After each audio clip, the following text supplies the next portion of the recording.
반갑습니다. 저는 미국 IAU에 재직하고 있고요. 지금 국내에서 제일 큰 부동산 중개 플랫폼이라고 보통 표현합니다. 저희가 수도권에 한 30개 정도 지점이 있는데요. 우대빵 부동산은 브랜드고요. 저희가 에스테이트 클라우드라고 하는 벤처 기업을 설립해서 지금 현재 한 6년째 운영하고 있습니다. 진짜 이 부동산 이 시장을 좀 잠재우기 위해서 이런 대책이 나올 수도 있지 않을까? 혹시 예상 가능한 게 있다면 어떤 게 있을까요? 저는 사기 신도시는 아마 발표는 할 것 같아요.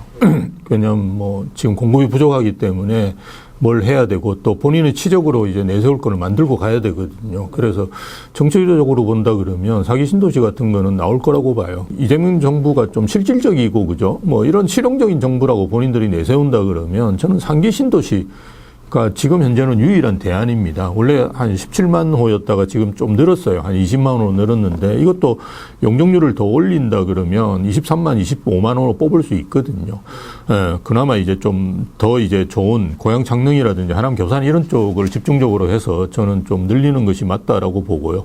그리고 속도를 빠르게 해야겠죠. 그래서 지금 속도가 안 나는 이유는 보상 때문이거든요. 이게 공공에서 하다 보니까 늦습니다. 민간은 이제 그렇게 안 합니다. 아시다시피 그냥 10배 달라고 그래도 10배 주고 나중에 소송을 하는 방식으로 가지 미추지 않거든요. 왜냐하면 이게 개발 사업이란 게 1, 2년 늦춰진다 그러면 그 자금 들어가는 게 몇십억, 몇백억 들어갑니다. 그래서 지금 현재는 어떻게든 빨리빨리 수습해서 그죠? 상기 신도시를 용적률을 높여가지고 그거는 본인들이 하면 되니까 용적률을 높이가 빨리 만들어내는 거. 그 외에는 현재 할 수 있는 게 또 도심에 이제 재개발 재건축들 멈춰져 있는 데들이 꽤 있습니다. 지금 공사비 이슈가 있거든요. 그럼 필요하면 거기다 이제 재정 같은 걸 투입해서 나중에 공공 기여를 더 받으면 되거든요. 그런 식으로 해서 재개발 재건축을 도심 내에 이제 활성화시키거나 아니면 지금 일기 신도시 이런 것도 좀 선도지구를 좀 국토부나 이런 데서 좀 적극적으로 해야 된다고 저는 봐요. 지금 대체주택지가 없다고 해서 저러고 앉아 있으면 그냥 아무것도 안 하고 있는 거나 저는 마찬가지라고 보거든요. 그래서 성남시도 제대로 된 대체주택지 그리고 주민들이 반대한다고 해서 안 한다. 그럼 그거 아무것도 못하죠. 누가 반대한다고 해서 안 하면 그걸 할 수 있는 게 어디 있겠습니까? 지금은 저희가 사기 신도시와 같은 큰 이슈를 낼 게 아니고 아주 세밀한 부분을 챙겨야 될 시점입니다. 이재명 대통령이 후보 시절 때부터 세금은 건들지 않겠다 얘기를 했었잖아요. 예, 세금을 올려서 집값을 잡지 않겠다. 그렇죠. 예, 그 이야기인데 우리가 잘 이해하셔야 됩니다. 이재명 후보 시절에 사는 걸 어떻게 막느냐. 대신에 세금은 잘 내야 된다. 세금을 내면 된다. 이런 이야기를 했어요. 지금 현재 세율이 우리나라는 전 세계에서 제일 높다라고 생각하시면 됩니다. 이게 OECD 국가 중에 어떤 거하고 비교해 보더라도 우리나라 보유세가 지금 굉장히 높습니다. 그리고 전 세계에서 유일하게 종부세를 가지고 있는 나라지 않습니까? 그래서 세율이 상당히 높습니다. 근데 이걸 높이지는 않을 거예요. 그렇다 그러면 또 베네수엘라라든지 이런 이야기가 또 나오거든요. 그래서 그걸 높이지 않는데 자연스럽게 집값이 올라서 가격이 오를 거고요. 그리고 지금 현재 세금을 안 올리더라도 조정 대상 지역이나 투기과열지구로 많이 지정하면 세금이 올라가게 돼 있습니다. 거기는. 그리고 집값이 자동차로 올라가면 우리가 세금을 올릴 수밖에 없겠죠. 올릴 필요도 없고 올릴 수도 없어요. 지금 상황이. 그래서 우리가 세금으로 집값 잡지 않겠다는 말이 이제 어떤 의미인지를 좀 이해하시는 게 좋을 것 같아요. 주식시장을 활성화시켜가지고 예. 부동산 투자금이 주식으로 좀 이렇게 전이돼서 주택의 부동산에 흘러들어가는 투자 수요를 좀 맞추겠다. 이런 식으로도 좀 얘기를 했었는데 부동산 전문가로서 가능하다고 보시는지. 지금 3,000포인트 막 왔다 갔다 하니까요. 저는 좋은 정책이라고 봐요. 최근에 이제 트렌드를 잘못 알고 계시는 거예요. 왜냐하면, 주식이 오른다고 해서 부동산이 떨어지거나 이러지 않습니다. 최근에는 이제 거의 같이 올라요. 예전에는 이제 주식이 오르고 부동산이 이제 후행했거든요. 그래서 우리가 후행지표로서의 의미가 있었는데요. 최근에는 거의 같이 올라요. 같이 올랐다가 떨어지면 자산시장 전체가 같이 떨어지거든요. 부동산 하는 사람은 부동산만 하고 주식을 하는 사람은 주식만 하고 이러는 거는 아주 옛날 이야기고요. 그때는 우리가 부동산 하시는 분들도 땅 하시는 분은 땅만 하고요. 아파트 하는 분 아파트만 했어요. 실제로. 예. 근데 지금은 그런 시장이 아닙니다. 그래서 자산 시장이라고 큰 이제 테두리에서 봐야 되는데요. 뭐 저는 이제 이재명 정부에 가장 크게 기대하는 거는 이제 돈을 많이 풀 거다. 유동성이 많이 늘어나잖아요. 아마 1년에 한 50조씩은 뿌릴 거라고 저는 보거든요. 이제 이거는 유동성을 증가시키기 때문에 유동성은 자산 시장으로 들어가는데 이 뭐 30조가 되든 50조가 되는 이 유동성이 주식으로만 간다, 코인으로만 간다, 그렇게 생각하기는 쉽지는 않죠. 8월에서 9월 사이에 나올 거라고 많은 분들이 예상하고 계시는데 예. 그 전에 좀 집을 사야지 되는 걸까요? 본인이 사실 지역하고 그죠? 본인 여건하고 이런 걸 좀 따져보시는 게 좋은데요. 내가 뭐 1주택자인데 갈아타기 하는, 그래서 주거선호 지역에 들어가셔야 되겠다 그러면 조금 서두르시는 게 좋겠죠. 왜냐하면 그쪽은 지금 가격이 계속 신고가를 찍고 있고요. 그리고 계좌가 안 나오는 상황이기 때문에요. 빨리 서두르시는 게 좋다. 라고 보고요. 아니고 나는 무주택자인데 그냥 뭐 서울 외곽부터 시작해서 서울로 들어오겠다 이렇게 생각하시는 분도 계실 거예요. 그런 분은 오히려 하반기를 노려보셔도 괜찮지 않을까. 왜냐하면 어쨌든 대책이 뭔가 나올 거는 것 같아요. 대부분 이제 추석 전에 나오거든요. 예전에 문재인 정부 때 보면.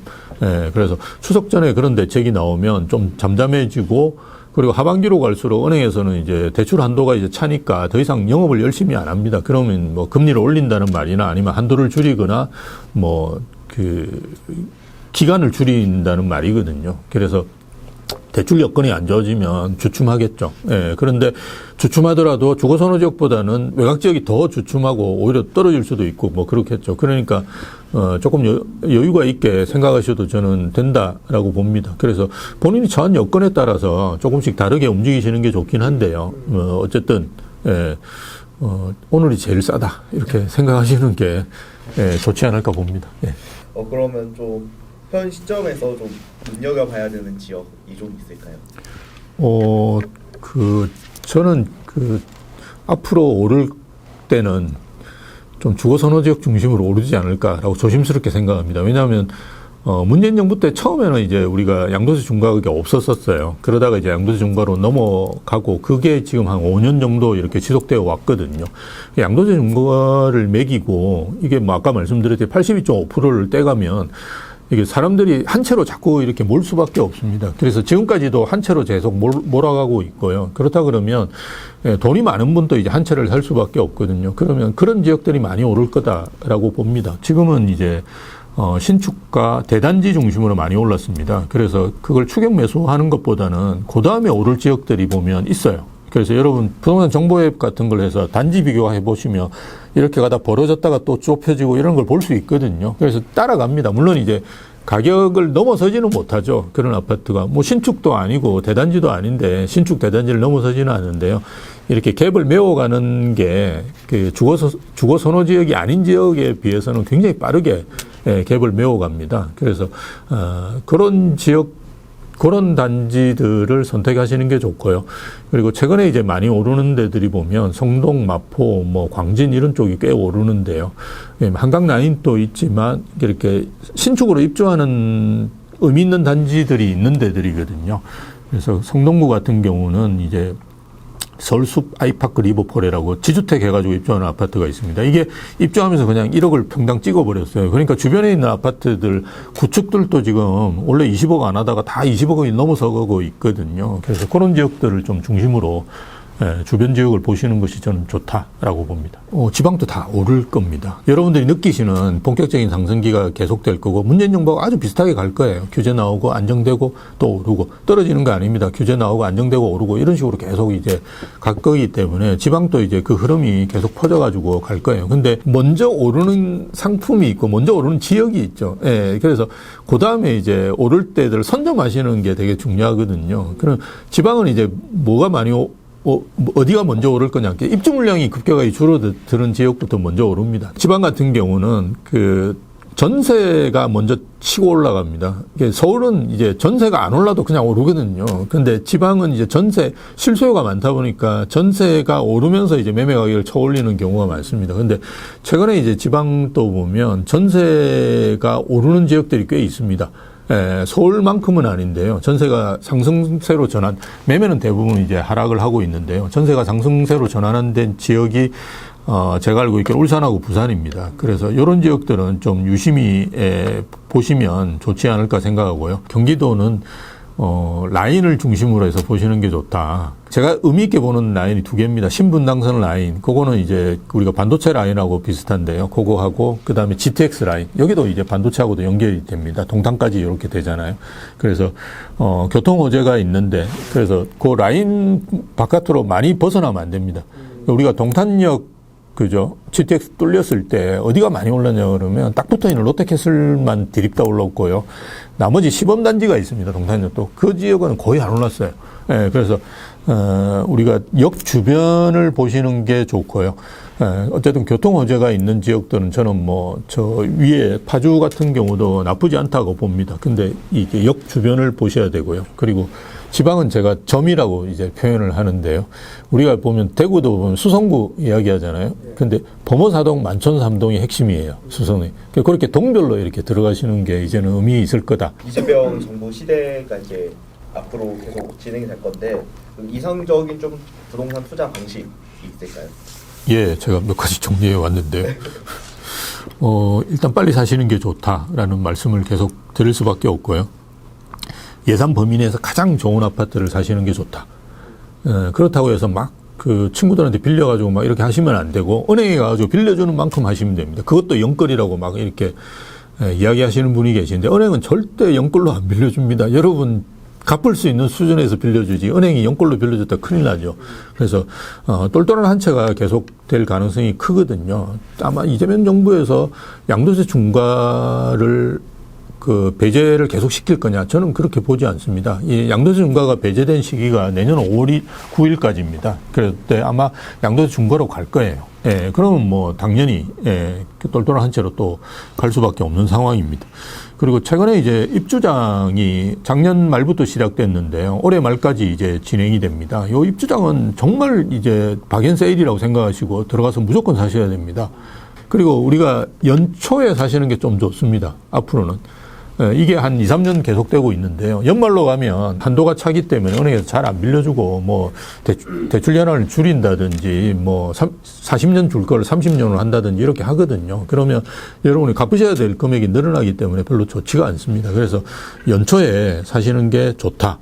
그리고 저한테도 많이 물어보시는데 20평대가 좋아요? 30평대가 좋아요? 이건 엄마가 좋으냐 아빠가 좋으냐 묻는 거랑 똑같아요. 어느 지역을 살 거냐라고 보시고 그 다음에 본인한테 맞는 금액대를 그냥 고르시면 돼요. 근데 정 내가 살 게 없다? 그러면 초소형 아파트도 있거든요. 그건 뭐냐 그러면 방 하나 있는 요런 아파트도 괜찮습니다. 대신에 대단지에 있어야 되고요. 좀 신축, 준신축은 되는 이런 건 무조건 사시면 됩니다.